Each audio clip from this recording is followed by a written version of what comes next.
আসসালামু আলাইকুম। বায়োইনফরমেটিক্সের হাতে খড়ি নতুন একটি ভিডিওতে আপনাদের সকলকে স্বাগতম।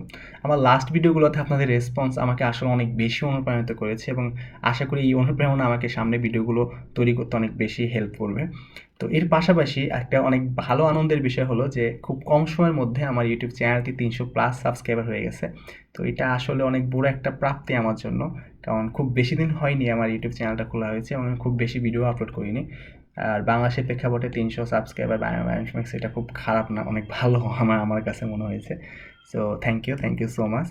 এবং এই 300 সাবস্ক্রাইবার হওয়ার আনন্দে এবং এর পাশাপাশি আমাকে বেশ কয়েকজন রিকোয়েস্ট করেছে যে তাদের ফোর্থ ইয়ারে যে প্রজেক্ট, সো সামহাও তাদের বিভিন্ন কারণে বা প্রেশারের কারণে প্রজেক্টের সময় খুবই কম পাচ্ছে এবং ল্যাব ফ্যাসিলিটি ওরকম না থাকার কারণে, বিশেষ করে আমার সাবজেক্ট সম্বন্ধে আমি যতটুকু জানি, সো না থাকার কারণে তারা প্রজেক্টটা খুব ভালোভাবে করতে পারছে না। ম্যাক্সিমাম ইউনিভার্সিটিতে তারা যেটা করছে রিভিউ আর্টিকেল করতেছে বা সামথিং।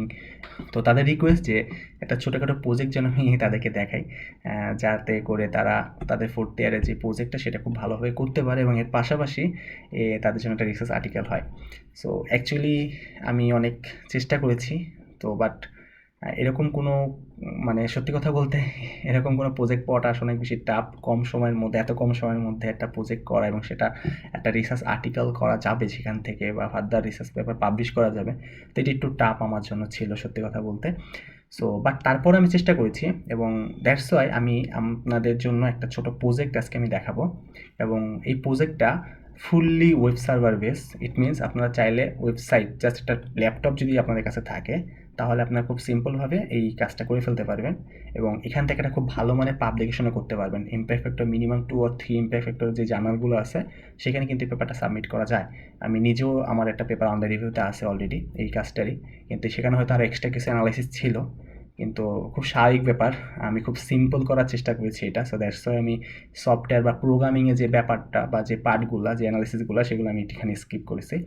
জাস্ট সিম্পলি আপনারা সার্ভার ইউজ করে ফুল কাজটা কমপ্লিট করে ফেলতে পারবেন এবং যদি টেস্ট স্টাডি করেন বা একটু পেপার পড়েন, একটু ঘাটাঘাটি করেন, তাহলে যেটা হবে আপনার খুব ভালো মানের একটা পেপার এখান থেকে করতে পারবেন। ওকে, তো দ্যাটস ওয়াই আজকের এই টপিকটা ফুল মূল ভিডিওতে চলে যাব। তো তাই আমি সকলকে রিকোয়েস্ট করবো ভিডিওটা খুব মনোযোগ দিয়ে দেখার জন্য এবং এর পাশাপাশি যেন আপনারা একটু হাতে কলমে এটা প্র্যাকটিস করেন। ওকে, সো মূল ভিডিওতে চলে যাব। তো মূল ভিডিওতে চলে যাওয়ার আগে আপনাদেরকে প্রতিবারের মতো একটা রিকোয়েস্ট, সেটা হলো যে সাবস্ক্রাইবার 319 এখানে দেখা যাচ্ছে। তো আশা করি এই ভিডিওটার পরবর্তীতে এই সাবস্ক্রাইবারটা 500 ক্রস করবে। অ্যান্ড দ্যাটস ওয়াই আপনারা রিকোয়েস্ট করবো প্লিজ এখানে সাবস্ক্রাইব বাটনটা ক্লিক করে আবার এই লালটাকে কালো করে ফেলবেন এবং সাথে বেল আইকনটা অবভিয়াসলি বেল আইকনটা দিয়ে রাখবেন এবং অবশ্যই আপনারা ভিডিওগুলো শেয়ার করবেন প্লাস লাইক এবং কমেন্ট করবেন। আসলে আপনাদের কমেন্ট করলে আমার জন্য উপকার, আমি বুঝতে পারবো যে আমার ভিডিওর কী সমস্যা বা এক্স্যাক্টলি এখান থেকে আপনার কি আসলে আপনার কোনো উপকার হচ্ছে কিনা। তো প্লিজ সাবস্ক্রাইব করুন এবং এর পাশাপাশি ভিডিওগুলোতে কমেন্ট করুন। ওকে, তো আজকে এই প্রচারণা কম করে প্রচারণা বেশি হয়ে যাচ্ছে, তা আমরা মূল ভিডিওতে চলে যাই। তো অ্যাকচুয়ালি এটা হলো আমার ফুল থিম, যে প্রজেক্টটা সেটা হলো যে in silico structure and functional annotation of hypothetical protein. এই হলো আমার প্রজেক্টের নেম। তো আমরা যেটা করব আজকে সেটা হলো আমরা স্ট্রাকচার অ্যান্ড ফাংশনাল অ্যানোটেশন করব কিছু হাইপোথেটিক্যাল প্রোটিনের। এখন হাইপোথেটিক্যাল প্রোটিনটা কি? তো হাইপোথেটিক্যাল প্রোটিনের যদি আমি একটু বলতে চাই, খুব শর্টে বলবো, ডিটেলসে বলবো না, পরবর্তীতে এটা নিয়ে আলাদা আলাদা ভিডিও বানানো হবে। তো হাইপোথেটিক্যাল প্রোটিন হলো কি, যে আমাদের যেটা হয়, আমরা কিন্তু একটা জিনোম সিকোয়েন্স যখন করি, বা সাপোজ একটা ব্যাকটেরিয়া হোক বা ফাঞ্জাল হোক বা যে কোনো হোক না কেন, যে কোনো কিছুরই হোল জিনোম সিকোয়েন্স যখন করি, আমরা কিন্তু সবগুলা প্রোটিনের ফাংশন বা ক্যারেক্টারাইজেশন আমরা খুব ইজিলিভাবে করতে পারি না এবং সেগুলো কিন্তু ফাংশন এখন পর্যন্ত আইডেন্টিফাই করা হয়ও নাই। ওকে, সো এই টাইপের যে প্রোটিনগুলো সেগুলো কিন্তু এনসিপিআইতে থাকে এবং সেগুলোর নাম থাকে হাইপোথেটিক্যাল প্রোটিন। তো আজকে আমরা যেটা করব, যেই প্রোটিনগুলার ক্যারেক্টারাইজেশন করা হয় নাই বা ফাংশনগুলো আইডেন্টিফিকেশন করা হয় নাই, এরকম টাইপের কোনো একটা প্রোটিন আমরা নিব এবং সেই প্রোটিনটার স্ট্রাকচার আমরা তৈরি করব, ফাংশনটা দেখব, ফাংশন অ্যানোটেশন করব এবং A to Z করার চেষ্টা করব। ওকে, তো এই জন্য আমাদের কিছু স্টেপ আছে, আমি সেই স্টেপগুলো এখানে সিরিয়াল বাই দিয়ে রাখছি এবং এই ফুল স্টেপ 10টা স্টেপ আমি এখানে দিয়েছি। আরও কিছু স্টেপ আছে, আমি বললাম আবার প্রথমেই বলে নিছি যে কাজটা সিম্পল করার জন্য, জাস্ট ফুল সার্ভার বেস করার জন্য আমি অনেকগুলো স্টেপ করে ফেলছি আর কি, স্টেপ। সো দ্যাটস ওয়াই আমরা এই কাজটা ইজিলিভাবে করব। এবং একটা কথা বলে রাখা ভালো যে এই কাজটা করতে গেলে আমাদেরকে কিছু স্টেপ রিপিট করতে হবে যদি কাজটা খুব ভালোভাবে করতে চাই। সো হয়তো আমি সেই রিপিটেড স্টেপগুলো দেখাবো না, জাস্ট আমি সিম্পলভাবে দেখিয়ে যাবো, দেন পরবর্তীতে বলে দেবো যে কোন জায়গাতে আপনি বারবার রিপিট করে হাইপোথেটিক্যাল প্রোটিনটা সিলেক্ট করতে পারেন। ওকে, কারণ একটা যে যদি আমি টার্গেট করি তাহলে সেটা কিন্তু শুধুমাত্র একটা টার্গেট থাকবে না। ওকে, কারণ যদি আমি একটা জিনিসে হাইপোথেটিক্যাল প্রোটিন দেখতে যাই, সাপোজ যে কোনো একটা ব্যাকটেরিয়া বা ফাঙ্গাসের, তো ওইটা কিন্তু অনেকগুলো হাইপোথেটিক্যাল প্রোটিন থাকবে এবং সেই হাইপোথেটিক্যাল প্রোটিনের কোনো ইনফরমেশন আমরা জানি না, ইনফরমেশন থাকবেই না। তো এমন ক্ষেত্রে আমাদের যেটা করতে হবে সেটা হলো যে বারবার চেক করে করে আমরা দেখব। ওকে, তো কথা না বাড়িয়ে আমরা ফুললি প্রজেক্টে চলে যাব। ওকে, তো চলুন আমরা ফুল কাজে চলে যাই। তো আমি মূলত আমার একটা নিজের কাজ ছিল, ছোট একটা রিপোর্ট ছিল। সো সেই রিপোর্টটাকে বেস ধরে আমি আগাবো যাতে করে আপনাদের কাজটা ইজিলি হয় বা সহজ হয়। সবার ফার্স্টে যদি আমি একটু দেখি যে আমার ইন্ট্রোডাকশনটা, যে এক্স্যাক্টলি আমাকে যেটা করতে হবে টার্গেট আইডেন্টিফিকেশন করতে হবে, যে আমি কি নিয়ে কাজ করব, কোন ব্যাকটেরিয়া নিয়ে কাজ করব, বা কোন যদি ফাঙ্গাস ডিজিজ নিয়ে কাজ করতে কোন ফাঙ্গাসটা নিয়ে কাজ করব। ওকে, বা হিউম্যান যদি প্রোটিন হয় তাহলে এক্স্যাক্টলি কী নিয়ে কাজ করবো এটা আইডেন্টিফিকেশন করতে হবে। তো বেটার এটা আমাদের ব্যাকটেরিয়া অথবা ফাঙ্গাস টার্গেট করা। যেমন আমি একটা ফাঙ্গাস টার্গেট করেছিলাম এবং এইটা নিয়ে যে আপনি যেটা করবেন সেটা অবভিয়াসলি আমাকে স্টাডি করতে হবে, গুগলে স্টাডি করতে হবে, দেন কোনটা আমাদের জন্য ডিজিজ কজ করে এবং কোন ব্যাকটেরিয়ার প্রোটিনটাকে আইডেন্টিফিকেশন করলে আমার জন্য ভালো হবে। ইট মিনস ধরুন আমি যদি একটা ব্যাকটেরিয়াকে টার্গেট করি এবং সেই ব্যাকটেরিয়া দেখা গেলো আমার হিউম্যানের জন্য কোনো ক্ষতি করে না বা এটা কোনো অ্যাপ্লিকেশন আমাদের কাছে নাই, তো সেটা একটা প্রোটিনের আমরা ক্যারেক্টারাইজেশন করে কিন্তু খুব একটা হেল্প হবে না। এর থেকে বেটার এমন কোনো একটা ব্যাকটেরিয়া বা এমন কোনো একটা ফাঙ্গাসকে টার্গেট করা যেটা আমাদের হিউম্যান বডির জন্য ডিজিজ কজ করে, এবং আমরা যদি সেটারে কোনো একটা প্রোটিনকে টার্গেট করতে পারি এবং ক্যারেক্টারাইজেশন করতে পারি যে প্রোটিনটা আসলেই একটা ভাইটাল রোল প্লে করে ওই ব্যাকটেরিয়ার জন্য বা ফাঙ্গাসের জন্য, তাহলে কিন্তু সেটাকে টার্গেট করে ফার্দার আমরা ড্রাগ ডেভেলপমেন্ট করতে পারবো বা ড্রাগ ডিজাইন করতে পারবো। তো একটা দরকার বা একটা ফাংশন থাকতে হবে যেটা আসলে ইফেক্টিভ, যেই কোনো একটা কিছু নিয়ে কাজ করা কিন্তু বেটার না। তো দ্যাটস ওয়াই আমি ক্যান্ডিডিয়া নিয়ে কাজ করেছিলাম। তো এইটার মেন ফ্যাক্ট হলো কি এটা একটা ডিজিজ কজ করে, সেটা আমাদের ইউথেরাসিস যেটা বা স্কিন যে ডিজিজগুলো অনেকগুলো ডিজিজ কজ করে। সো দ্যাটস ওয়াই আমি এটাকে টার্গেট করেছিলাম অনেকগুলো কারণে, আমি ডিজিজগুলো না বলি। তো দ্যাটস ওয়াই এখন ফার্স্টে আমাকে যেই করতে হবে যে এক্স্যাক্টলি আমি কীভাবে এটা সার্চ করবো হাইপোথেটিক্যাল প্রোটিনটা, তাই না? সো তাপোজ আমি যেই টার্গেটটা আইডেন্টিফিকেশন করলাম যে ফাঙ্গাস অথবা যে ব্যাকটেরিয়া, আমি সিম্পলি এনসিভিতে যাব। আমার স্টেপগুলো হয়তো আপনার কাছে মনে আছে, এই যে ফার্স্ট এনসিভিতে ফার্স্ট প্রোটিনে ফার্স্ট ফর্মেটটা ডাউনলোড করব। তো এক নম্বর যে স্টেপটা সিকোয়েন্স রিট্রিভাল, তো আমি সেটা করছি এখন, এবং আমি স্পেসিফিকভাবে আমি এখানে সার্চ দিলাম জাস্ট হাইপোথেটিক্যাল প্রোটিন অফ আমার যে টার্গেট সেটা নাম দিয়ে দিলে পরেই যদি আমি সার্চ দিই, অবভিয়াসলি প্রোটিন সার্চ দিচ্ছি আমি। তো জাস্ট এখানে যদি প্রোটিন সার্চ দিই দেখি কি হয়। ওকে ওকে, এখানে কিন্তু অনেকগুলা প্রোটিন দেখাচ্ছে। দেখেন এখানে টোটাল রেজাল্ট কত, 1,28,677 হিউজ পরিমাণ ডাটা আছে। ইট মিনস আমাকে হিউজ পরিমাণ হাইপোথেটিক্যাল প্রোটিন দিছে এবং সবগুলো কিসে এগেনস্টে, সেম ক্যান্ডিডেট এগেনস্টে। ওকে, এলবিসিএনএস। তো এখন এইটার এগেনস্টে এতগুলো হাইপোথেটিক্যাল প্রোটিন যে আমাকে দিচ্ছে, তো আমি এর মধ্যে কোন প্রোটিনটা নিয়ে কাজ করব, কোনটা নিব, তাই তো? তো এখন ইনিশিয়াল স্টেজে আমি যারা একদম বিগিনার, সো তাদের জন্য বেটার হবে অ্যামিনো অ্যাসিড কম এরকম প্রোটিনগুলো নিয়ে টার্গেট করা, এবং শুধু র্যান্ডমলি একটা নিলে হবে না, আমাকে বারবার এই প্রসেসটা করতে হবে। ইট মিনস আমি প্রথমেই বলেছিলাম যে রিপিটেড একটা কাজ আছে, আমাকে দেখতে হবে কোনটার ফাংশনটা আসলে বেটার বা কোনটা আসলে স্পেসিফিক ফাংশন প্লে করে। সো এটা আমরা আইডেন্টিফাই করার পরে যেটা দেখবো যে হ্যাঁ এটা ভাইটাল রোল প্লে করতেছে ব্যাকটেরিয়ার জন্য এবং সেটা আমি ফার্দার আমার কাজে লাগবে এটার আইডেন্টিফিকেশন করলে, সেটাকে আমরা বাছাই করবো। তো আমরা র্যান্ডমলি যে কোনো এখান থেকে একটা সিএল বাই নিতে পারি। আমি যেরকম করেছিলাম আমার কাজের ক্ষেত্রে মিনিমাম 40 থেকে 50টা হাইপোথেটিক্যাল প্রোটিন বারবার চেক করে করে আমি এটা দেখিয়েছিলাম, বিশেষ করে কনজার্ভ ডোমেন চেক করে আর কি আমি এটা দেখাবো। তো আজকে আমি র্যান্ডমলি নিচ্ছি না, তো আমি যেটা নিয়ে কাজ করেছিলাম সেটা নিয়ে একটু দেখাচ্ছি, তাহলে মনে হয় কাজটা ইজি হবে। সাপোজ আমি এটা জাস্ট অ্যাক্সেশন নাম্বারটা নিচ্ছি। ওকে ওকে, জাস্ট আমি এটা অ্যাক্সেশন নাম্বারটা নিব। সো এইখান থেকে কিন্তু আমি চাইলে যে কোনো একটা নিয়ে কাজ করতে পারি। ওকে, জাস্ট এখানে কোনো ব্যাপার না, জাস্ট আমি দেখালাম যে কীভাবে আপনারা সার্চ দেবেন। জাস্ট আমি অ্যাক্সেশন নাম্বারটা আমি যেটা নিয়ে কাজ করছি সেটা নিয়ে কাজ করার চেষ্টা করতেছি। ওকে ওকে, আচ্ছা মেবি নেটটা একটু স্লো। অ্যাকচুয়ালি আমার কাছে এটা ডাউনলোড করা আছে ফাইলটা, সো দ্যাটস ইজিলি চলে আসবে। আমি জাস্ট আপনাদের দেখাই দেবো যে কীভাবে ফার্স্ট অফ এটা ডাউনলোড করতে পারি বা নিতে পারি স্যাম্পলি। সো দ্যাটস আমি এটা করতেছি। ওকে, এখানে কিন্তু ফাইলগুলি চলে আসছে ব্যাপারটা, জাস্ট এখানে আমি ফার্স্ট থেকে ক্লিক করবো। তো আমরা এখানে ফার্স্ট ফর্মেটটা দেখাবে বা ফার্স্ট সিকোয়েন্সটা দেখাবে, এখানে ফুল ডিটেলস আছে, আমি ডিটেলস দেখাচ্ছি না আপনাদেরকে, আপনি এখানে একটু স্টাডি করবেন আর কি। কারণ ভিডিওটা অনেক বড় হয়ে যাবে, আমি যাচ্ছি না ভিডিওটা অনেক। সো এখানে আমার সিকোয়েন্সটা দেওয়া আছে, ওকে। আমি জাস্ট সিকোয়েন্সটা কপি এখান থেকে চাইলে ডাউনলোড করতে পারি, বাট আমি এখান থেকে কপি করে একটা নোটপ্যাডও নিতে পারি, সিম্পল হিসাব। এখানে ডাউনলোড করার সিস্টেম ইজ সেন্ড টুতে যে ফাইলে যেতে হবে, জাস্ট আমি ফাইলে ক্লিক করলে এখানে ফার্স্ট টাইম ক্রিয়েট ফাইলে দিলে পরেই আমার ফাইলটা অলরেডি ডাউনলোড হয়ে যাবে, ওকে। ওকে, ডাউনলোড হয়ে গেছে। তো আমার কাছে এটা অলরেডি ডাউনলোড করা আছে এবং আমার কাছে আমি দেখাচ্ছি এটা। সো এই আমার ফার্স্ট ফরম্যাটটা, এটা আমি যদি চাই তাহলে কিন্তু জাস্ট এখান থেকে ওপেন ইট, নোটপ্যাড ওপেন করবো। সো ক্লিয়ার, ওকে। জাস্ট এটা নোটপ্যাড ওপেন হয়ে গেছে। এই আমার সিকোয়েন্সটা, এই সিকোয়েন্সটা অনেক ভালো লাগবে, দ্যাটস আমি নোটপ্যাডে নিয়ে নিলাম, কপি করে নিলাম। সো এখন আমার এখান থেকে ফার্স্ট ফরম্যাটটা ডাউনলোড করা শেষ, okay. It means first step clear. আমি এখান থেকে সিকোয়েন্স রিট্রিভাল করা শেষ। এখন আমি কি করব, ডিটারমিনেশন অফ ফিজিওকেমিক্যাল প্রপার্টিস, মানে এটার ফিজিওকেমিক্যাল প্রপার্টিসগুলো আমি সব দেখব, ওকে। তো ফিজিওকেমিক্যাল প্রপার্টিসগুলো দেখার জন্য এখানে একটা ওয়েবসাইট আছে, এই যে পোর্টপারাম। তো আমি ট্যাবে আগে থেকে এটা ওপেন করে রাখছি এবং আপনাদের টেনশন করার দরকার নেই, আমি ফুল লিঙ্ক সহকারে স্টেপগুলো আমি ভিডিও ডিসক্রিপশন বক্সে দিয়ে দেবো। তো জাস্ট আমি কি করব, এখানে আমার সিকোয়েন্সটা দিব। আমি যে সিকোয়েন্স ফার্স্ট ফরম্যাটের সিকোয়েন্সটা নামালাম। তো অনেক সময় কী হয়, এখানে নিলে প্রবলেম হয় যে সিকোয়েন্সটার উপরে যেই ফার্স্ট ফরম্যাটের ইটা, তো ওইটা দিলে অনেক সময় সমস্যা হয়, দ্যাটস আমি এটা রিমুভ করে দিলাম। মানে ইট মিনস অনেক সময় নেয় না আর কি, দ্যাটস আমি ফার্স্ট টাইমটা দিলাম, দেন আমি কমপ্লিট করে ফেলবো, ওকে। ওয়েট, ইয়া। তো দেওয়ার সাথে সাথে আমাকে অনেকগুলো ফিজিওকেমিক্যাল প্রপার্টিস দিছে এখানে, যদি আমি দেখি একটু।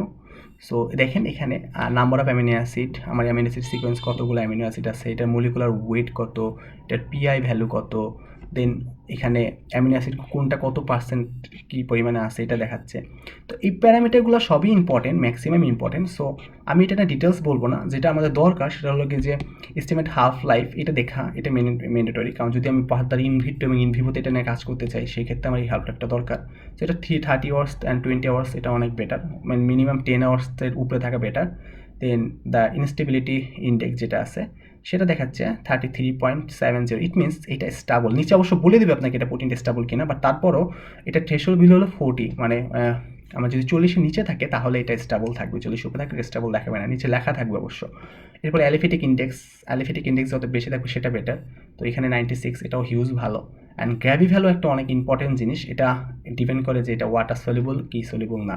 তো এটা পজিটিভ ভ্যালু, ইট মিনস এটা ওয়াটার সলিবল, যদি নেগেটিভ ভ্যালু থাকে তাহলে এটা ওয়াটার সলিবল হইতো না। তো এটা মাথায় রাখতে হবে। এবং যদি আপনার পেপার করতে চান, যেহেতু আমি ওইটার জন্য প্রজেক্টটা করতেছি, তাহলে এই সবগুলো প্যারামিটার একটা টেবিল হবে। আমি আপনাকে একটা রেজাল্ট দেখাই, তাহলে হয়তো আপনারা বুঝতে পারবেন। ওয়েট, ওকে, জাস্ট এরকম একটা টেবিল হবে আপনার, ওকে। ফিজিওকেমিক্যাল প্রপার্টিস, এখানে 100 নাম্বার থাকবে, দেন আপনার সবগুলো প্যারামিটার যেভাবে আছে সবগুলো এভাবে দিবেন। জাস্ট শর্টে দেখালাম। তো আমার সেকেন্ড স্টেপটাও কমপ্লিট হয়ে গেল। আমি ফিজিওকেমিক্যাল প্রপার্টিসগুলো নিয়ে নিলাম, যে এক্স্যাক্টলি আমি যেটা প্রোটিনটাকে ফাংশন স্ট্রাকচার এবং ফাংশন তৈরি করতে অ্যানোটেশন করতে চাচ্ছি, সেটা ফিজিওকেমিক্যাল প্রপার্টিসগুলো কী কী আমি ইন ডিটেলস বললাম না, পরবর্তীতে আমি এটা নিয়ে আবার আলোচনা করবো অন্য কোনো ভিডিওতে। এরপরে আমাকে দেখতে হবে সাবসেলুলার লোকালাইজেশন। ইট মিনস এই যে আমার প্রোটিনটা, এটা আসলে কোথায় আছে, বা আমার সেলের ভেতরে আছে নাকি সেলের বাইরে আছে, সেই জিনিসটা আমাকে দেখতে হবে। তো এইটা একটা সেলও, একটা ওয়েব সার্ভার। জাস্ট আমি এই সার্ভারে যাব, যাওয়ার পরে আমার যে টার্গেট সিকোয়েন্স, সেই সিকোয়েন্সটা আমি এখানে দিয়ে দিব। এবং অবভিয়াসলি আমাকে দেখতে হবে আমারটা গ্রাম পজিটিভ নাকি গ্রাম নেগেটিভ। যদি আমি ব্যাকটেরিয়া বলি বা সামথিং, যদি ফাঙ্গাস নিয়ে কাজ করি, যেমন আমার ফাঙ্গাস, তো আমারটা গ্রাম পজিটিভ আমি দেখেছিলাম। দেন অবভিয়াসলি আমি প্রোটিন নিয়ে কাজ করতেছি, প্রোটিন সিকোয়েন্স, দেন জাস্ট আমি এখানে সাবমিট করব, ওকে। অ্যান্ড দেন ইয়া, তো আমার রেজাল্ট অলরেডি চলে এসেছে। এখন দেখেন এখানে যেটা হচ্ছে, এরা আমাকে জাস্ট প্রেডিকশন দেবে সেলো সার্ভারটা, যে সেলো প্রেডিকশন। ইট মিনস ওরা কিন্তু 100% শিওর না যে এটা এখানেই আছে, বাট ওরা আমাকে প্রেডিকশন দিচ্ছে যে ইয়া এটা কোথায় আছে, মেমব্রেন। ইট মিনস আমার প্রোটিনটা মেমব্রেন, এখানে একটা স্টার আছে, স্টারটা একটু ফলো করবেন এবং এই স্কোরটা দেখবেন। যে এই দেখেন অনেক সময় কিন্তু এখানে একাধিক দেখায়, ইট মিনস মেমব্রেন দেখাইতেছে, দেন সেল ওয়ালও দেখায়। তো সেই ক্ষেত্রে যেটা বুঝতে হবে যে এটা দুইটাতেই ওরা প্রেডিকশনটা, ওদের প্রেডিকশন মডেল বলতেছে এটা যে কোনো একটা জায়গায় থাকতে পারে। তো আপনি দুইটাই মানে পেপার লিখলে দুইটাই ইউজ করবেন, কারণ আপনি তো শিওর জানেন না যে এটা অ্যাকচুয়ালি কোথায় আছে, তাই না? সো দ্যাটস যে দুটো আছে সেই দুটো আপনাকে ইউজ করতে হবে। তো আমারটা মেমব্রেন আছে, আমি ইনফরমেশনটাও লিখে রাখবো ফার্দার। যদি আমি দেখাই তাহলে আমি এখানে ফুল স্ক্রিনশটটা দিয়ে দিচ্ছি যে আপনাদের বোঝার জন্য, বাট স্টিল এখানে স্ক্রিনশটটা দেওয়ার দরকার নেই। অ্যান্ড এটা আমার থার্ড স্টেপ শেষ হয়ে গেল। এখন এই ফোর্থ স্টেপ, এটা অনেক ইম্পর্টেন্ট, সেটা হলো এনসিভি কনজার্ভ ডোমেন বা ফাংশন প্রেডিকশন। ইট মিনস আমার যে main step functional annotation, so সেখানে আমি ফাংশনটা প্রেডিক্ট করবো এটা। তো এনসিবিআই একটা খুব ইম্পর্টেন্ট একটা সার্ভার আছে যেটা কনজার্ভ ডোমেন সার্চ। এখানে আমি কনজার্ভ ডোমেনটা পাবো, ইট মিনস এটার কনজার্ভ রিজনটা যেটা অলরেডি এখানে আমরা যেটা দেখবো যে অলরেডি যে প্রোটিনগুলোর ফাংশন আমরা জানি সেটার সাথে সেই রকম যে প্রোটিনগুলো সেটার সাথে আমার স্ট্রাকচারের কতটুকু মিল আছে এবং সেই অনুযায়ী আমরা একটা হাইপোথিসিস করতে পারবো বা একটা ধারণা করতে পারবো যে আমার স্ট্রাকচার এটার ফাংশন কী হতে পারে। ওকে, তো আমি কনজার্ভ ডোমেন নিয়ে আলাদা একটা ভিডিওই বানাবো, কারণ এটা অনেক ইম্পর্টেন্ট একটা জিনিস এবং এটা আপনাদের অনেক বেশি হেল্প করবে ফার্দার অনেকগুলো কাজে। জাস্ট আমি এখন আপনাকে দেখাচ্ছি যে কনজার্ভ ডোমেন কীভাবে আইডেন্টিফিকেশন করতে হয়। ওকে, এটা আপনি চাইলে না মুছলেও হবে, জাস্ট আমি আমার অভ্যাসের কারণে এটা করতেছি যাতে কোনো ঝামেলা না হয় পরবর্তীতে। ওকে, সো দ্যাটস আমি কনজার্ভ ডোমেনটা সার্চ করছি।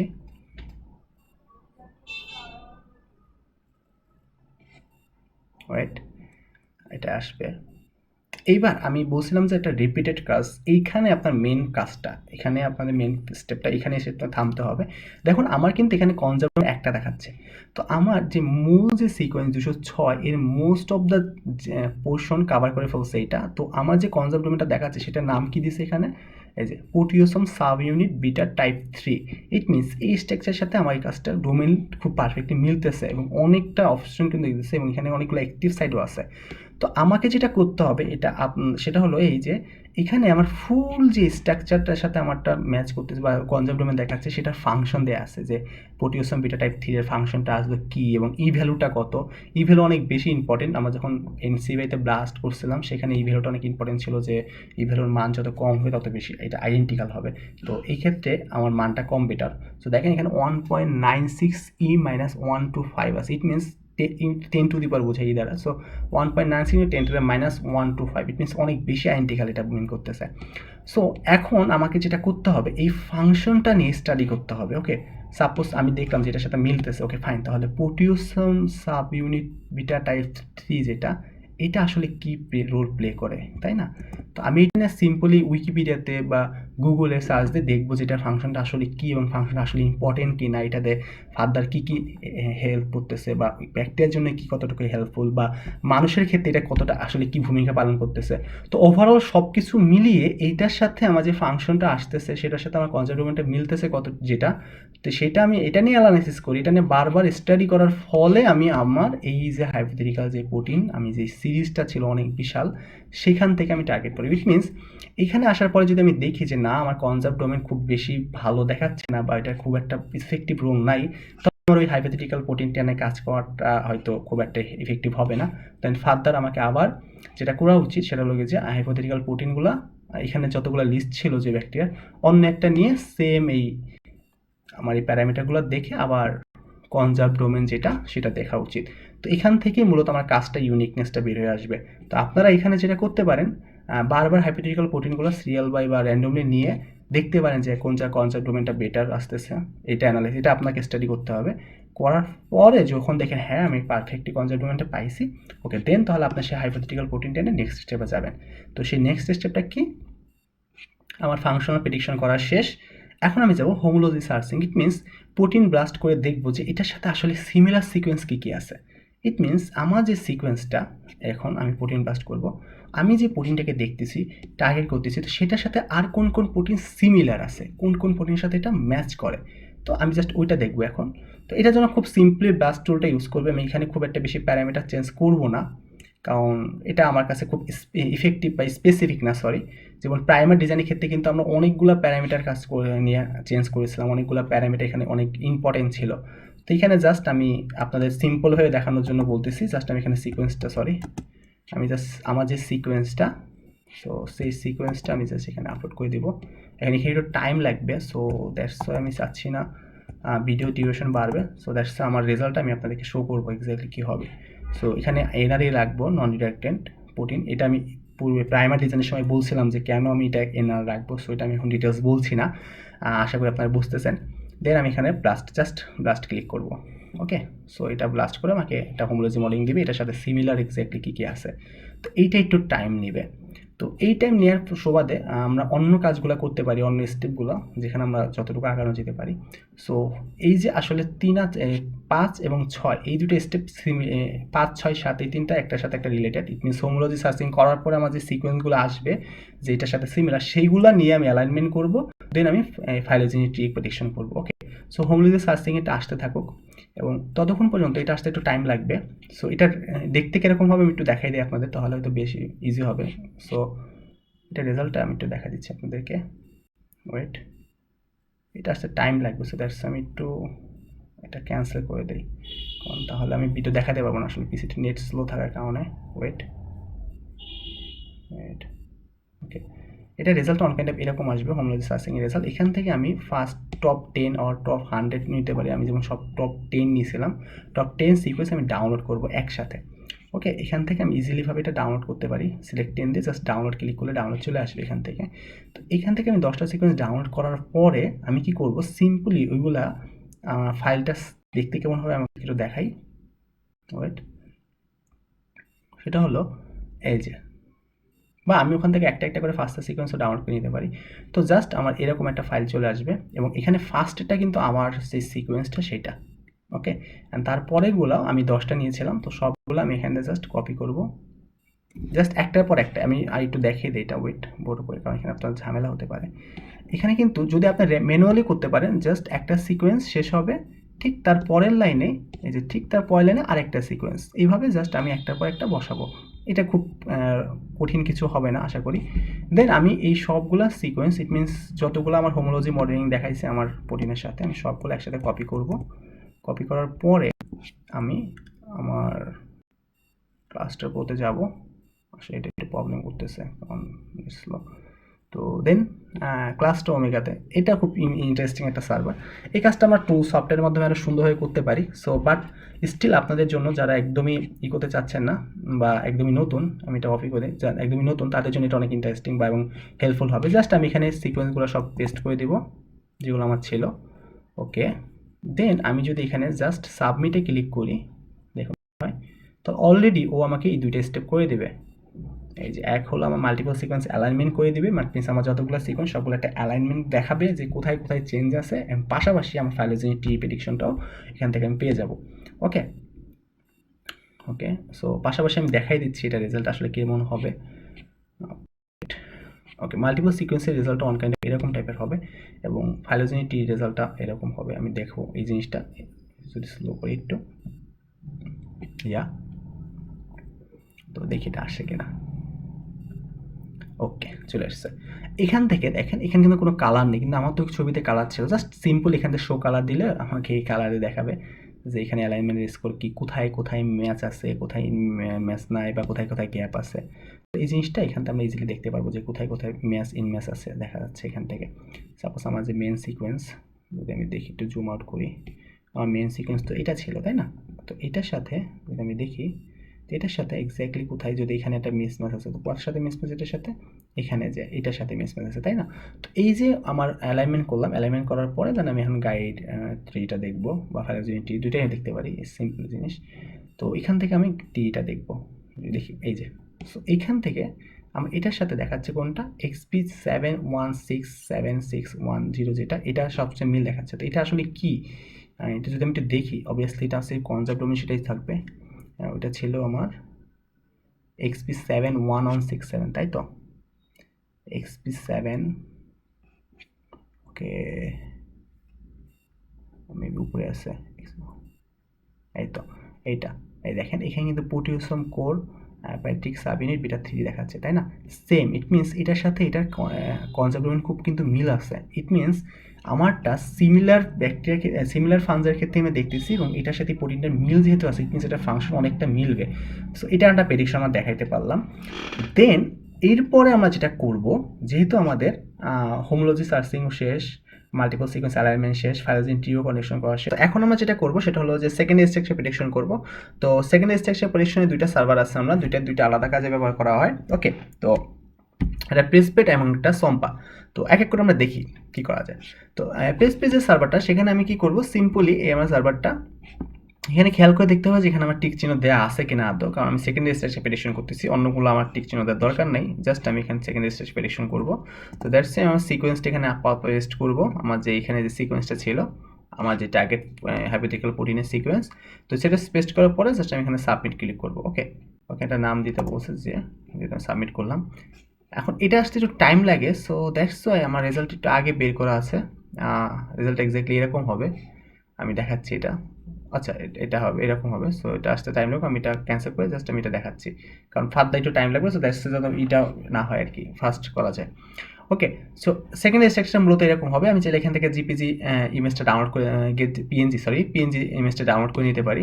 এখানে কি দেখাচ্ছে আমার স্ট্যান্ড এক্স্যাক্টলি কতটুকু, কোন কোন পোর্শনে স্ট্যান্ড হবে, কোন কোন পোর্শনে হেলিক্স হবে, কোনটা কোথায় কয়েল হবে, ওকে, বিটা শিট কোথায় কোথায় আছে, এই জিনিসগুলো আমাকে দেখাচ্ছে। এই ব্যাপারে নলেজ থাকার জন্য আপনাদেরকে একটু বায়োকেমিস্ট্রি পড়াশোনা করতে হবে, বা এক্স্যাক্টলি সেকেন্ডারি স্ট্রাকচার নিয়ে একটু স্টাডি করতে হবে, যে সেকেন্ডারি স্ট্রাকচারের মধ্যে আসলে কী থাকে, আলফা হেলিক্স কোনটাকে বলা হয়, বিটা শিট কোনটাকে বলা হয়, কয়েল কোনটাকে বলা হয়, এই রিলেটেড স্টাডি আপনারা করবেন। তো এখানে আমরা কিন্তু জানি না যে এক্স্যাক্টলি কী পরিমাণে আলফা হেলিক্স আছে, কী পরিমাণে বিটা শিট আছে, তাই না? তো এই জন্য আমার আরেকটা সার্ভার আমি ইউজ করি, যেটা আমার কাছে মোটামুটি বেটার মনে হয়। তো এটা সিমিলার টাইপের সার্ভারই। তো যখন আমি এখানে এটাকে সাবমিট করব, ওয়েট, ওকে, তো এখানে কিন্তু আমার আলফা হেলিক্সের পার্সেন্টেজ কত সেটা দিয়ে দিচ্ছে, দেন আমার বিটা টার্নের যেটা সেটা পার্সেন্টেজটা দিয়ে দিচ্ছে, ওকে, দেন স্ট্যান্ডার্ড পার্সেন্টেজটা দিয়ে দিচ্ছে। সো এক্স্যাক্টলি আমি পার্সেন্টেজগুলো আমার যদি চাই তাহলে পেপারে ইনক্লুড করতে পারি, যেমন র্যান্ডম কয়েলের পার্সেন্টেজ কত সেটাও দিয়ে দিতে পারে, দিয়ে দিচ্ছে। এবং পাশাপাশি আমি এখানে স্ট্রাকচার দিচ্ছে এক্স্যাক্টলি যে কোথায় আমার আলফা হেলিক্স আছে কালার অনুযায়ী, এই যে আলফা হেলিক্সের কালার, দেন কোথায় বিটা কয়েলের ডাইরেক্ট স্ট্রাকচার আছে, এভরিথিং দিয়ে দিচ্ছে। দ্যাটস ওয়াই দুটা সার্ভারই বেটার। আপনার চাইলে যে কোনো একটা ইউজ করতেই পারেন, এটা আপনাদের নিজেদের পার্সোনাল ব্যাপার। তো আমাদের সেকেন্ড স্ট্রাকচার প্রেডিকশন করা শেষ। এখন আমাদের যেটা করতে হবে সেটা হলো থ্রি স্ট্রাকচার বা তার সেই স্ট্রাকচার প্রেডিকশন করতে হবে। তো এর মধ্যে আমরা যেটা করতে পারি, সুইস মডেল ইউজ করতে পারি, বা রেফ্টোরেক্স ইউজ করতে পারি, বা 5D2 ইউজ করতে পারি, অনেকগুলো সার্ভার আছে। তো আমি মূলত আজকে সুইস মডেলটা দেখাবো, এটা মোটামুটি ইজি। আর রেফ্টোরেক্সটাও কীভাবে করা যায় সেটাও দেখাই দেবো, বাট আমি রেফ্টোরেক্সের রেজাল্টটা দেখাবো না, কারণ এটা একটু টাইম কনজিউমিং, আমি বলবো এটাতে। তো এখানে আমি সুইস মডেল যেটা, তো এখানে জাস্ট আমাকে ফার্স্টে যেটা করতে হবে, সুইস মডেল যে স্টার্ট মডেলিং, ওকে, ওকে, ডান। দেন জাস্ট আমার এখানে যে ফার্স্ট সিকোয়েন্সটা ছিল অ্যামিনো অ্যাসিড সেটা এখানে পেস্ট করতে হবে, অ্যান্ড পেস্ট করার পরে আমাকে সার্চ ফর টেমপ্লেটকে ক্লিক করব। এখানে দুটো অপশন আছে, search for template and build model. এখন সার্চ ফর টেমপ্লেট মানে হলো যে এক্স্যাক্টলি আমার যে সিকোয়েন্সটা, যে স্ট্রাকচারটা, সেটার সাথে ওর ডাটাবেজে যে স্ট্রাকচার আছে, যেগুলো যতগুলো স্ট্রাকচার আছে সেটার সাথে সিমিলারিটি যে স্ট্রাকচারগুলো, সেগুলো আমাকে টেমপ্লেট হিসেবে শো করবে। দেন ওখান থেকে আমি চুজ করবো যে আমি কোনটাকে টেমপ্লেট হিসেবে নিতে চাই, দেন তারপর সে আমাকে একটা মডেল বিল্ড করে দেবে। ওকে, আমি ফার্স্টে সার্চ ফর টেমপ্লেট দিচ্ছি। ওকে, টেমপ্লেট সার্চ করতেছে। তো এটা আস্তে আস্তে আমি ততক্ষণে আপনাদেরকে একটু রেফ্টোরেক্স সম্পর্কে বলি। তো রেফ্টোরেক্স মূলত এভাবে কাজ করে না, ওরা একটা প্রেডিকশন মডেল। তো ওরা কি করে, ওদেরটা স্ট্রাকচার মডেলিং বেসড আর টেমপ্লেট বেসড না, এটা অন্য একটা অ্যালগরিদম ইউজ করে। সো এখানেও কিন্তু সেম জিনিসটাই, আমাকে জাস্ট সিকোয়েন্সটা, আমার অ্যামিনো অ্যাসিডের সিকোয়েন্সটা এখানে সাবমিট করতে হবে। আমার এখানে অবশ্যই একটা জব নেম দিতে হবে, দেন সাপোজ জব নেম দিতে হবে, দেন এখানে অবশ্যই আমার মেল আইডিটা দিতে হবে। কেন মেল আইডিটা অবশ্যই দিতে হবে, কারণ ওইটা আমাকে সাথে সাথে রেজাল্ট জেনারেট করে দিবে না, এটা মিনিমাম একটা 1 থেকে 2 দিন টাইম নেয়। দেখুন এখানে কিন্তু এদের পেন্ডিং অলরেডি 7টা জব পেন্ডিং আছে। এখানে অনেক সময় 20-30টা জবও পেন্ডিং থাকে যখন প্রেশার বেশি থাকে। তো সেক্ষেত্রে সিরিয়াল বাই একটা পর একটা করতে থাকবে, সো দ্যাটস ওয়াই একটু টাইম লাগে। তো রেফ্টোরেক্স যেটা করে, আপনাকে এই ফাইলের রেজাল্টটা আপনাকে মিনিমাম 5টা মডেল আপনাকে প্রোভাইড করবে, এবং সেটা একটা গুগলে যে আপনি মেল আইডিটা দিবেন সেই মেলে ওরা রেজাল্টটা সেন্ড করে দিবে। দেন আপনি ওখানে জাস্ট লিঙ্কে ক্লিক করলে, খুব ইজি, জাস্ট লিঙ্কে ক্লিক করলে আপনার কাছে ডাউনলোড অপশানে চলে আসবে, ওখান থেকে আপনি মডেল ডাউনলোড করতে পারবেন। এবং ফার্স্ট মডেলটাই অলমোস্ট ম্যাক্সিমাম ক্ষেত্রে বেস্ট মডেল হয়, তো এটা আপনি ডাউনলোড করে নিতে পারেন। ওকে, সেটা রেফ্টোরেক্সের ব্যাপারটা ছিল, আমি এটা বলে দিলাম। রেফ্টোরেক্স কখন ইউজ করবেন বলি, যখন আপনার এই সুইস মডেলের যে রেজাল্টটা সেটা যখন ভালো দেবে না, বা রেজাল্ট আপনার আইডেন্টিটিটা কম থাকবে, সেই ক্ষেত্রে আপনি রেফ্টোরেক্স দিতে পারেন। ওকে, সো এই ছিল রেফ্টোরেক্স নিয়ে একটা সিম্পল কথাবার্তা। আপনি যদি চান তাহলে রেফ্টোরেক্স ইউজ করতে পারেন। সুইস মডেলটা এখনও রেজাল্ট দিচ্ছে না, আসলে এই সার্ভারগুলো একটু টাইম লাগে এই কাজগুলো করতে। তো আমাদের কিন্তু অলমোস্ট কাজটা শেষের পথে। সো আমরা একদম ফার্স্ট থেকে যদি দেখি, আমাদের একদম জাস্ট 3D স্ট্রাকচার প্রেডিকশনে চলে এসেছি, জাস্ট আর একটা স্টেপ আছে। অ্যান্ড দেন তারপরে আমি আপনাদেরকে কিছু পেপার দেখাবো, যেন কাজটা আপনি ইজিলি করতে পারেন আরও। ওকে, ওকে, এখন আসতেছে না। আচ্ছা, আমরা ততক্ষণে দেখি আমার হোমোলজি মডেলিং এর রেজাল্ট আসছে কিনা। তো ওইটা আমি যদি তখন ডিলিট করে দিয়েছিলাম, পরে আবার আমি এটা রান দিয়েছিলাম ভিডিওর মাঝখানেই। তো এখান থেকে আমি জাস্ট শো 100 না দিয়ে টপ 10 দিলাম। ওকে, ওকে, দেন এখানে 100 দেখাচ্ছে, একটু স্লো হবে আর কি, নেটটা প্রবলেম করলে প্রবলেম হয় এই জন্য। ওকে, ডান, চলে আসছে এটা টপ 10। সো আমি জাস্ট এখান থেকে 100 নিতে পারেন, সমস্যা নেই, কিন্তু 100 নেওয়াটা একটু কাজ করে একটু কঠিন আর কি। সো দ্যাটস আমি টপ 10 নিলাম। আপনার চাইলে 100 নিয়েও দেখাতে পারেন, কিন্তু অনেকগুলো হয়ে যাবে তখন। And then top 10 connect, top 10 নিলাম এবং 10টায় সিলেক্ট করা আছে। দেন আমি এখান থেকে জাস্ট ডাউনলোড ক্লিক করব। এখানে যদি আমি ডাউনলোড দিই, এই দেখেন first the format complete sequence full and align sequence. আমি এখান থেকে ফার্স্ট দ্য অ্যালাইন সিকোয়েন্সটা নিব, তাহলে কিন্তু আমি সবগুলো ইজিলি পেয়ে যাব। এই যে এখন ওকে, ডান, ডাউনলোড হয়ে গেছে। এবং এটা কিন্তু আমি যখন যে সিকোয়েন্সটা নিয়ে এখানে সাবমিট করলাম না, এটা কিন্তু অলমোস্ট সেম, সেই সেম জিনিস, সেম সিকোয়েন্সটা এখানে থাকবে। যদি আমি একটু ওপেন করি এটা, ওয়েট দেখাচ্ছি, যদি আমি একটু ওপেন করে দেখেন, এটা কিন্তু সেম সিরিয়াল বাই আছে, এই যে, তাই না? তো এখানে আপনি চাইলে আপনার যে ফার্স্ট যে সিকোয়েন্সটা সেটা আপনি এখানে দিয়ে দিতে পারেন, কারণ এখানে আপনার নামের সাথে মিলবে না, আপনারটা এখানে নাই। সো দ্যাটস আমি আমার সিকোয়েন্সটা এখানে পেস্ট করে দিতে পারি। ওকে, তারপরে আমি অ্যালাইনমেন্ট করব, এই যেমন এখানে দিয়ে, দেন তারপরে আমি এটাকে অ্যালাইনমেন্ট করব। জাস্ট সিম্পল ছিল কাজটা, যেমন আমি এখানে ফার্স্টে দিয়েছিলাম না, ব্যাপারটা তাই। ওকে, সো এটা আহামরি খুব কঠিন কিছু না, আশা করি আপনারা বুঝতে পেরেছেন ব্যাপারটা। ওকে, ডান। অ্যান্ড দেন আমি এটা সেভ করবো না। ওকে, তো আমার হোমোলজি মডেলিং এর রেজাল্ট আমি দেখালাম এখানে, এবং এখানে অবভিয়াসলি আইডেন্টিটির ক্ষেত্রে আপনি দেখবেন ই ভ্যালুর মানটা কতটুকু আছে, ই ভ্যালুর মান এক্স্যাক্টলি কম আছে কিনা, দেন কত পার্সেন্ট কভারেজ আছে। দেখেন আমার কিন্তু সবগুলাই কোয়েরি কভারেজ 100% দেখাচ্ছে, ইট মিনস সবগুলোর সাথে মিলতেছে এবং সবগুলাই ক্যান্ডিডিয়ার ফ্যামিলি। সো দ্যাটস ওয়াই এটা একটা প্লাস পয়েন্ট, ইট মিনস ইয়া আমার হোমোলজি মডেলিং যেটা, সেটা মোটামুটি সাকসেসফুল। তো আমি এই ডাটাগুলো ইনক্লুড করবো। তো ওকে, আমরা এটাও দেখে নিলাম একটু, এই যে আমরা যে ক্লাস্টার ওমেগা থেকে যে অ্যালাইনমেন্ট করলাম, দেন তারপরে ফাইলোজেনি করলাম, সেই জিনিসটা আমার এখান দিয়ে ডাটা দিয়ে করা হয়েছিল, হয়তো আপনাদের মনে আছে। তো এখন দেখুন, আমার কিন্তু যে মডেলটা দিয়েছিলাম সেই মডেল কিন্তু আমাকে টেমপ্লেট দিয়েছে। কয়টা টেমপ্লেট দিয়েছে? 48 টেমপ্লেট। তো এখান থেকে আমি যেটা চুজ করব সেটা হলো আমার এক্স্যাক্টলি আইডেন্টিটি কত পার্সেন্ট, এটা 78%-এর মতো আছে। এই যে আইডেন্টিটিটা, এই আইডেন্টিটি যদি খুব কম থাকে, সাপোজ 30% বা 25% মতো থাকে, সেই ক্ষেত্রে আমার সুইস মডেলটা বেটার রেজাল্ট দিবে না, সেক্ষেত্রে আমার রেপ2এক্সে যাওয়াটা বেটার। বাট এখন যেহেতু আমার রেজাল্ট ভালো দিচ্ছে, তো দ্যাটস আমার সুইস মডেলটাও খারাপ হবে না।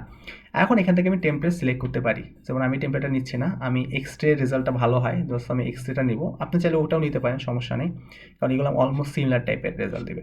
দেন আমি যখন বিল্ড মডেলে ক্লিক করব, তখন ওরা কিন্তু আমাকে একটা মডেল বিল্ড করে দেবে। এবং আবার বলে রাখি, একটা জিনিস এখানে ক্লিয়ার করা বেটার, এটা কিন্তু একদম এক্স্যাক্টলি অরিজিনাল স্ট্রাকচার যেটা, সেটা না। ওকে, তো এটা যেটা আসলে সেটা হলো যে ওরা আমাকে একটা স্ট্রাকচার প্রেডিকশন করে দিচ্ছে, এটা একটা প্রেডিকশন মডেল, 3D স্ট্রাকচারটা কিন্তু প্রেডিকশন। ওকে, চলে আসছে আমার স্ট্রাকচারটা, এই যে এই হলো আমার প্রোটিন, যে প্রোটিনটা আমি এতক্ষণ ধরে এত কিছু অ্যানালাইসিস করলাম, সেটার 3D স্ট্রাকচার। তো এখান থেকে জাস্ট সিম্পলভাবে আমি 3D স্ট্রাকচারে পিডিবি ফরম্যাটটা নিব, কারণ 3D স্ট্রাকচারের ক্ষেত্রে পিডিবি ফরম্যাটটা অলওয়েজ লাগে, এবং সবগুলা ক্ষেত্রে যদি আমি সিমুলেশন করতে যাই বা ডকিং করতে যাই, আমার কিন্তু পিডিবি আইডিটাই দরকার হয়।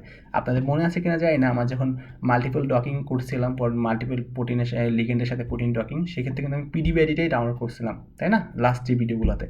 তো এখান থেকে জাস্ট আমি পিডিবি আইডিটা ডাউনলোড করে নিব। ওকে, এটা অলরেডি ডাউনলোড হয়ে গেছে। অ্যান্ড দেন আফটার দ্যাট আমার লাস্ট যে স্টেপটা, সেটা হলো আমার টার্সিয়াল স্ট্রাকচার ভ্যালিডেশন, তাই তো। তো সেই টার্সিয়াল স্ট্রাকচার ভ্যালিডেশনের জন্য আমার 2টা সার্ভার ছিল, আমি দেখেছিলাম এখানে। আমি সার্ভার লিঙ্কগুলো সহ আবার বলতেছি, লিঙ্কটা দিয়ে দিব সবগুলো সার্ভারের নাম সহ, যাতে করে আপনাদের কাজ করতে সহজ হয়। এটা প্রোজেক্ট, একটা হলো সম্পা। তো এক এক করে আমার প্রোজেক্টেও সেম, এখানে কিন্তু পিডিবি আইডি যাবে, দেখেন এখানে কিন্তু পিডিবি ফরম্যাট অনলি এখানে অ্যাকসেপ্ট করে। সো দ্যাটস আমার ওই পিডিবি আইডিটা এখানে দরকার। তো আমি চাইলে ওই পিডিবি আইডি দিতে পারি। তো এটা অলরেডি আমার কাছে ডাউনলোড করা আছে, সো আমি আমার কাছে যে ডাউনলোড করা ফাইলটা আছে সেটা আপলোড করবো। এই ফাইলটি মুভি আছে, এই তো। সো আমি এটা রিনেম করে রাখছি আর কি। সো ওকে, এটা আমি এখানে সাবমিট করবো, এবং একই সাথে আমার যে সম্পা ছিল, যে সার্ভারটা, সেখানেও আমি সেম পিডিবি আইডিটা সাবমিট করবো, তাহলে ওরা আমাকে রেজাল্ট দেবে। তো মূলত ওকে, তাই তো, আমি এখানে দেই।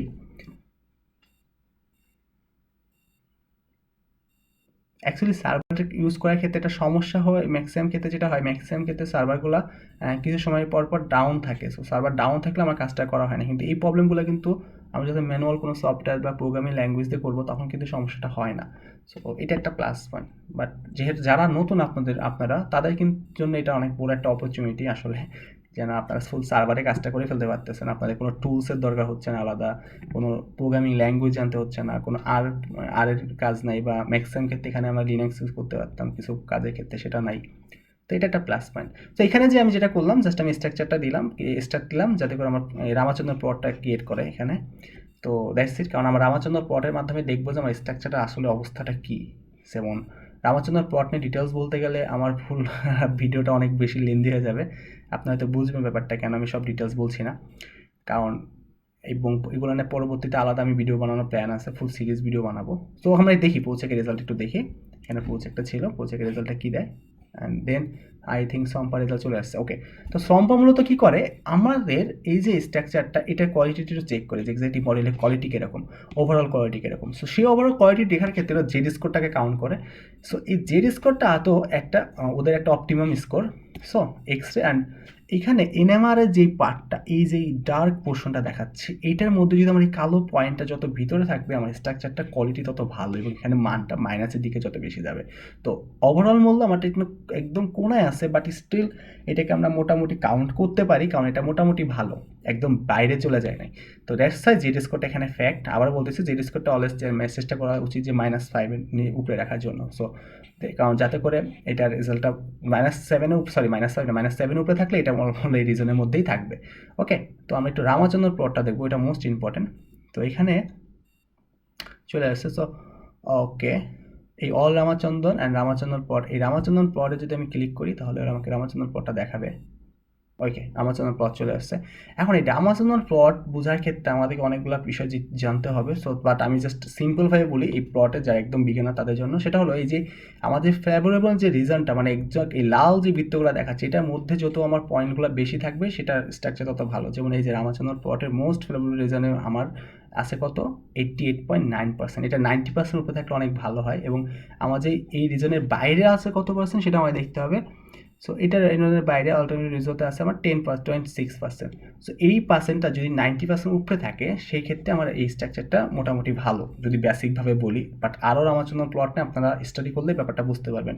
আমি ফুল ভিডিওতে জাস্ট আপনাদেরকে প্রসেসটা দেখাচ্ছি, ইন ডিটেলস স্টাডি আপনাদেরকে নিজেদেরকে করতে হবে যে রামাচন্দ্র প্লট আদৌ কী, এটা কীভাবে ডিক্লেয়ার করে। জাস্ট আমি আপনাকে থ্রেশহোল্ডটা বলে দিলাম, যেটা 90% উপরে থাকলে বেটার, বা 90% না 85% উপরে থাকলে অলমোস্ট অনেক ভালো, বাট 90% উপরে থাকলে খুবই ভালো। ওকে, সো এটা আপনি একটু খেয়াল করবেন। তো ওভারঅল আমরা যেটা করলাম, স্ট্রাকচার দেখলাম অ্যান্ড 3D স্ট্রাকচার প্রেডিকশন করা শেষ। তো যদি সামারি করি তাহলে আমরা ফার্স্ট থেকে যদি সামারি করি, তো ফার্স্টে আমরা হাইপোথেটিক্যাল প্রোটিন দেখলাম, তাই তো, যে এক্স্যাক্ট আমার এই স্ট্রাকচারটা হাইপোথেটিক্যাল প্রোটিন, আমার যেই টার্গেট ছিল, টার্গেট ফানজি বলি বা ব্যাকটেরিয়া বলি, তো সেটার জন্য যতগুলো হাইপোথেটিক্যাল প্রোটিন আছে সবগুলো এখানে আছে। এখন এরপরে আমরা দেখছি ফিজিওকেমিক্যাল প্রপার্টিজ, তারপরে সেলুলার লোকালাইজেশন কোথায় আছে এটা, তাই না? আচ্ছা, এগুলো আসতে একটু টাইম নিচ্ছে, আমি মেন যে পোর্টটা সেটাতে দেখাই। তো এখানে দেখলাম যে ফিজিক্যাল কেমিক্যাল প্রপার্টিস দেখলাম, দেন সাবসেলুলার লোকালাইজেশন কোথায় এটা আছে, দেন ফাংশনাল প্রেডিকশন। এই ফাংশন প্রেডিকশনে যে আমি বারবার এই জিনিসটা রিপিট করব, যদি ফাংশন বলা বেটার হয়, মনে হয় যে হ্যাঁ এটা বেটার, এবং এখানেই আপনাদেরকে মেনলি স্টাডিটা বেশি করতে হবে, তাহলে আমি এটা নিয়ে কাজ করবো, না হলে পরে এটা বাদ দিয়ে অন্য একটা নিয়ে ট্রাই করবো।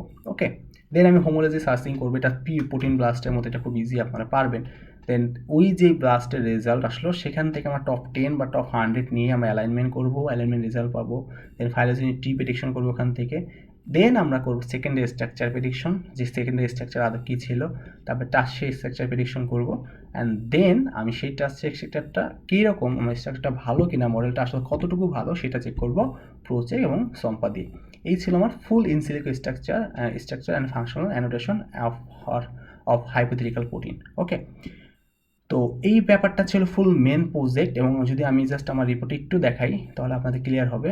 জাস্ট আমি এখানে আপনাদের জন্য এটা তৈরি করছিলাম। সো ফার্স্টে আমার ইন্ট্রোডাকশনটা ছিল, যে ইন্ট্রোডাকশন ছিল যে এক্স্যাক্টলি আমি যেটা নিয়ে কাজ করতেছি, কেন এটা নিয়ে কাজ করতেছি, এটা আসলে ইম্পর্টেন্স কী, সেই জিনিসগুলো জাস্ট সিম্পলভাবে আমি তাকে দেখানোর চেষ্টা করছি। অ্যান্ড দেন এরপরে যেটা ছিল সেটা হলো যে মেথডের মধ্যে সিকোয়েন্স রেক্টিফায়ার, আমি জাস্ট ওখানে যেগুলো লিখছি সেগুলোই। দেন ফিজিক্যাল প্রপার্টিস কীভাবে করছি এক্স্যাক্টলি ছবিতে দিচ্ছি, আমি চেষ্টা করি ফাইলটা পুরো আপনাদের দিয়ে দেওয়ার জন্য। তো ওভারঅল সবগুলো অ্যানালাইসিস করার পরে আপনার যে কাজটা, সেই কাজটা খুব সিম্পলভাবে এই কাজটা করে ফেলতে পারবেন। এবার আসা যাক এই কাজটা আদৌ পেপার করা যাবে কিনা বা আজও প্রজেক্ট হিসাবে কতটুকু ইমপ্যাক্ট ফেলতে পারে সেই জিনিসটা জানা। সো আমি জাস্ট একটা পেপার দেখাবো আপনাদেরকে। এটা অলরেডি আমার ভার্সিটি আমার ডিপার্টমেন্টেরই একজন টিচারের পেপার, এবং আরও অনেকগুলো পেপার আপনারা যদি চান গুগল স্কলার সার্চ দিলেই পাবেন। জাস্ট আমার কাছে এটা আছে পেপারটা, আমি এই জন্য এই পেপারটাই দেখাচ্ছি। ওকে, সো এটা স্যার একটা paper. So MD ফাজল rabbi sir আমার ডিপার্টমেন্টের টিচার, তো তার একটা পেপারটা। সো এই পেপারটা আসলে খুব ভালো এবং খুব ভালো একটা জার্নাল লেগেছে। সো এই পেপারটা তো আমি অলমোস্ট এই কাজটাই করছে, কিন্তু এখানে আরও অনেকগুলো এক্সট্রা অ্যানালিসিস অ্যাড করা হয়েছে, বা সেই অ্যানালিসিসগুলো হয়তো আপনার অ্যাড না করলেও হবে। জাস্ট আপনি একটু চোখ যদি পেপারটা দেখেন, আমি পেপারটা টাইটেল একটু দেখাই আপনাদেরকে, তাহলে আপনি বুঝতে হবে। Just same in silico characterization of hypothetical protein. So এইটার কাজটাও অলমোস্ট সিমিলার। আমরা যেটা করলাম মেথডে সিকোয়েন্স টেবল করা হয়েছে, দেন তারপরে ফিজিক্যাল প্রপার্টিস দেখা হয়েছে, সাবসেল লোকালাইজেশন করা হয়েছে, ফাংশন প্রেডিকশন করা হয়েছে, এটা আমরা করছি অলরেডি। দেন তারপরে মাল্টিপল সিকোয়েন্স অ্যালাইনমেন্ট করছি, ফাইলোজেনিটি অ্যানালিসিস করছি, দেন সেকেন্ডারি স্ট্রাকচার অ্যানালিসিস করছি, অ্যান্ড আফটার দ্যাট হোমোলজি মডেলিং আমরা আগে করছিলাম এটার আগে। দেন তারপরে আমরা এখান থেকে এটা করা হয় না, এই দুটা করা হয় না। দেন আমার টেস্টে স্ট্রাকচার প্রেডিকশন করা হয়েছিল, অ্যান্ড মলিকুলার ডকিং করা হয় নাই। সো অলমোস্ট কাজটা কিন্তু 70 থেকে 80% আপনারা করে ফেলছেন এই সবগুলো জিনিস। সো আপনারা চাইলে এই যে এই ফাইলোজেনিক টিও আমরা করেছিলাম, তো আপনারা চাইলে fully secondary structure prediction, so fully আপনারা একটা পেপার অলরেডি সাবমিট করতে পারেন, এবং আশা করি পেপারটা আপনারা পাবলিশও করতে পারবেন। তো এই ছিল মূলত আজকের যেই project in silico structure and functional annotation of hypothetical protein. It means আপনার একটা হাইপোথেটিক্যাল প্রোটিন, যে প্রোটিনটার ফাংশন এখন পর্যন্ত আমরা জানি না, সেইটার ক্যারেক্টারাইজেশন করতেছেন, স্ট্রাকচার দেখাচ্ছেন এবং ফাংশনটা বলতেছেন। তো এটা অনেক বড় একটা ব্যাপার। সো নতুন যারা বিশেষ করে ফার্স্ট ইয়ার সেকেন্ড ইয়ার পড়তেছেন, কাজটা তাদের জন্য অনেক বেশি ইন্টারেস্টিং হবে আশা করি, এবং কাজটা আপনারা খুব ভালোভাবে করতে পারবেন। সো আমি চেষ্টা করছি ব্যাপারটা ইজিলিভাবে বোঝানোর জন্য, হয়তো আরেকটু ডিটেলসে বোঝাতে পারলে ভালো হইতো, বাট স্টিল ভিডিওটা অনেক বেশি লেন্দি হয়ে গেছে, অ্যান্ড যদি আমি আরও ডিটেলসে বোঝাতে চাইতাম তাহলে এটা অনেক বেশি লেন্দি হয়ে যেত। সো দ্যাটস ওয়াই অবভিয়াসলি ভিডিওটা আশা করি যে আপনাদের কাজে লাগবে, অ্যান্ড যারা বিশেষ করে ফুড দিয়ে আছে ওদের প্রজেক্ট করার ক্ষেত্রে আসলে হেল্পফুল হবে। অ্যান্ড অবশেষে অসংখ্য ধন্যবাদ সবাইকে এতক্ষণ ধরে ভিডিওটা দেখার জন্য। অ্যান্ড পাশাপাশি আবারও আপনাকে রিকোয়েস্ট করব আমার ভিডিওটি শেয়ার করার জন্য এবং আমার চ্যানেলটিকে সাবস্ক্রাইব করার জন্য। আর যদি আপনাদের কোনো মতামত থাকে ভিডিও সম্পর্কে, যদি কোনো সাজেশন থাকে, তাহলে অবশ্যই কমেন্ট বক্সে অথবা আমার ফেসবুক পেজে বা আমাকে মেসেজে যে কোনোভাবে আপনাকে জানাতে পারেন। তো আশা করি ভিডিওটি আপনাদের ভালো লাগবে, অ্যান্ড সকলকে অসংখ্য ধন্যবাদ। ভালো থাকবেন।